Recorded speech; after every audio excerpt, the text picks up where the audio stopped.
Et yo yo yo, salut les turfeuses, salut les turfeurs, bienvenue pour un nouveau pronostic de Benoît Requin. Ok, place au pronostic du quintet du lundi 9 octobre, direction Enghien pour le prix du Pont des Arts. Trop attelé, 2875 mètres, 16 partants, réunion 1, course 1, indice de confiance 2 sur 5. Cette vidéo, je la tourne avant l'arrivée du quintet de ce dimanche. Je reviendrai dessus demain. Ok, c'est parti, on commence le pronostiquer. On commence avec le numéro 1, Gorlando Ludois. Et on écoute l'entraîneur Stéphane Bourlier. Bonjour Stéphane. Oui, bonjour. Eh bien, Gorlando Ludois est irréprochable, hein. Depuis cet été, il a franchi plusieurs paliers, hein, ces derniers mois. Alors je profite de sa grande condition physique et de cet engagement favorable au premier poteau pour tenter l'aventure parisienne.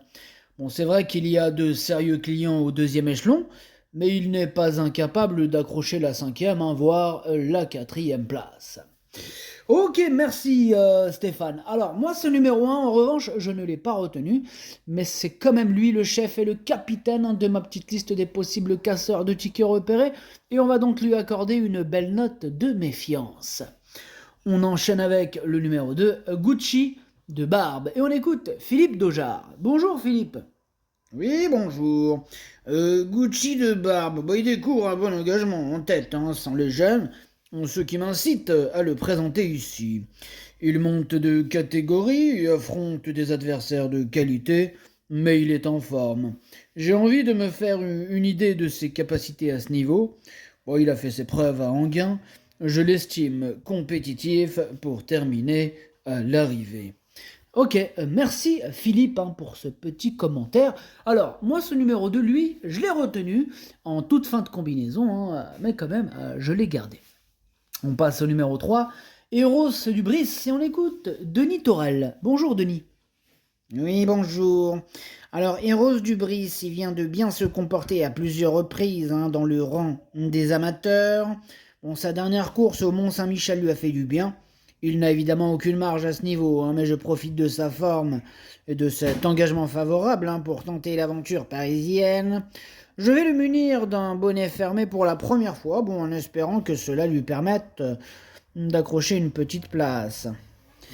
Ok, très bien Denis, bon, c'est noté. En tout cas, moi ce numéro 3, je ne l'ai pas retenu. On enchaîne avec le numéro 4, Philopotopenia, et on écoute Franck Copine. Bonjour Franck. Oui, bonjour. Philopoto Peña, il n'a pas démérité à ce gré où il a concédé une vingtaine de mètres à la suite d'un accrochage peu après le départ.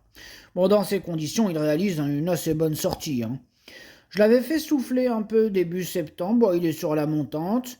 Ici, l'engagement est favorable, hein, en tête, cela se tente. Il est capable de terminer en fin de combinaison.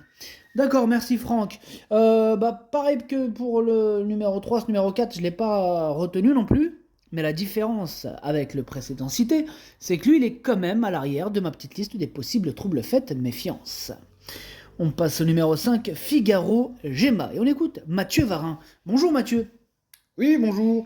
Alors, Figaro Gemma, il a été arrêté trop longtemps, hein. J'ai mis beaucoup de temps à le retrouver bien.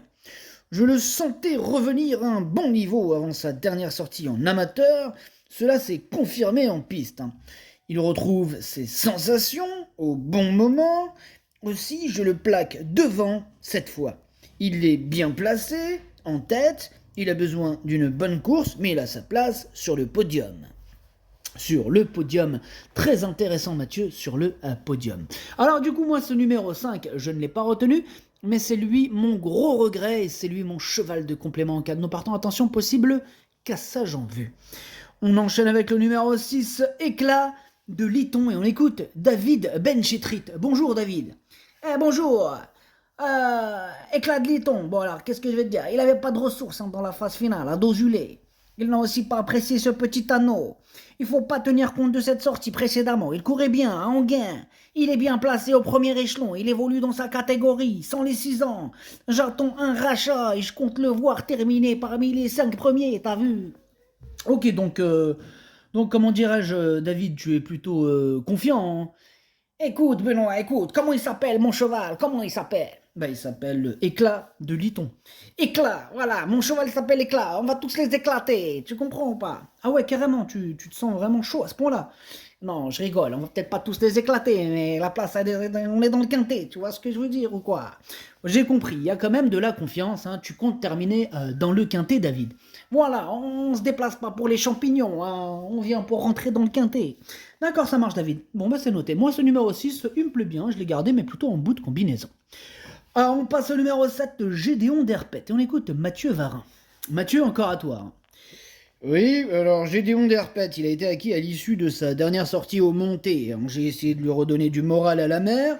Il est en condition physique. Je me laisse tenter par cet engagement favorable en tête, même si ce n'est pas un grand vireur à main gauche. Cela va me permettre de le juger en compétition et faire quelques réglages. Il va courir battu et essayer d'accrocher une petite place, voyez-vous. Mais je vois très bien, Mathieu, je vois bien. Ok. Bah moi, ce numéro 7, je l'ai pas retenu. Maintenant, il est quand même en plein milieu de ma petite liste des possibles troubles faits, hein. Et d'ailleurs, voilà, on clôture cette liste avec ce numéro 7, hein. C'est terminé pour la liste.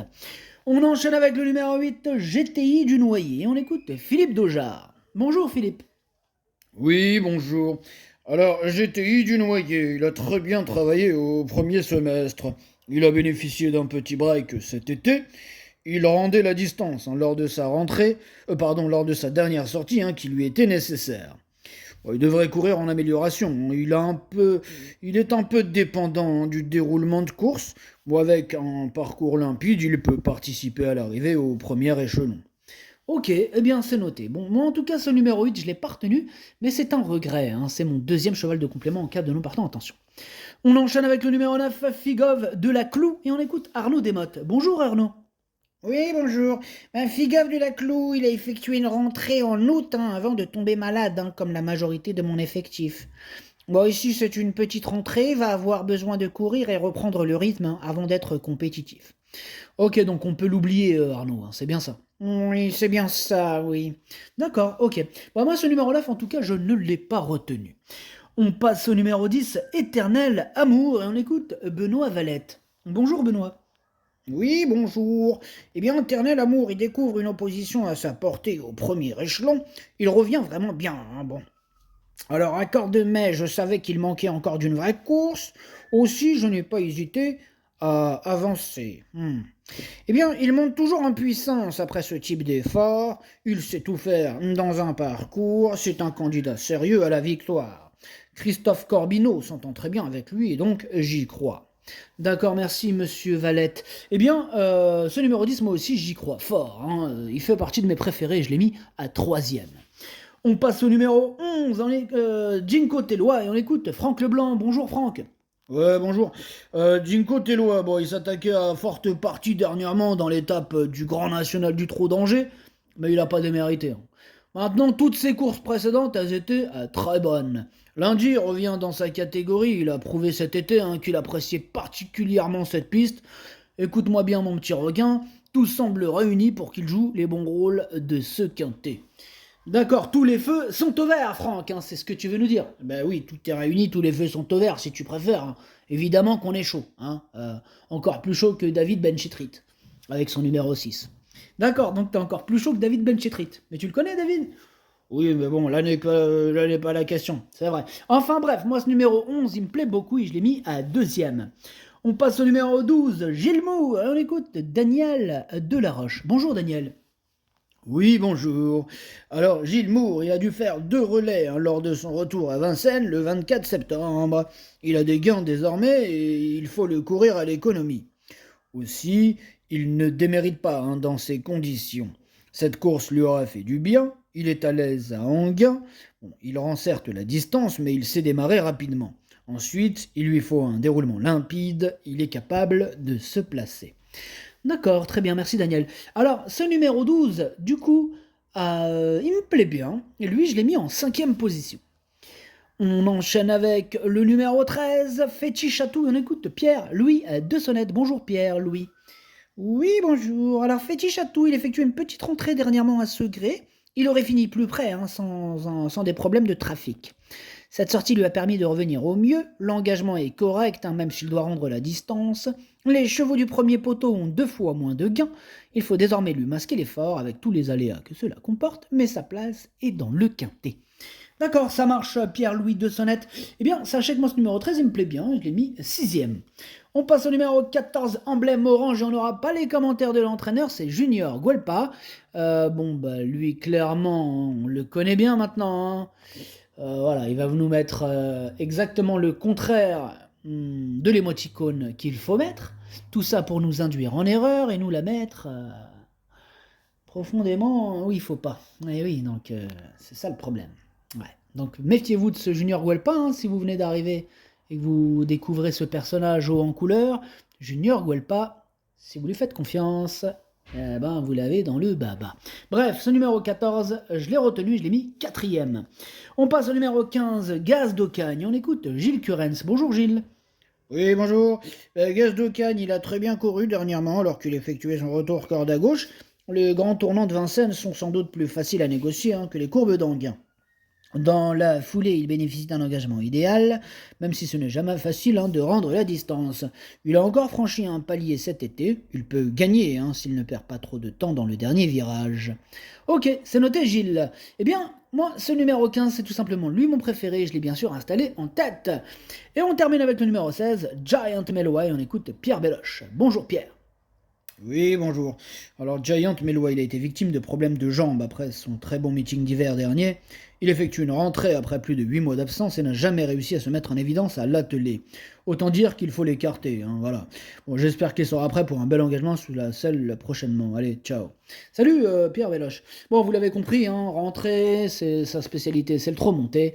On peut l'écarter donc. Énorme non pour ce numéro 16. Le pronostic ça donne 15, 11, 10, 14, 12, 13, 6, 2. Merci d'avoir suivi cette vidéo. N'hésitez pas à mettre un pouce bleu si la vidéo vous a plu. Pour accéder à tous mes tickets pour la course du Quintet, rendez-vous directement en description de la vidéo. À jouer avec modération, bien entendu. Bonne chance. Chopez-le moi. Ciao.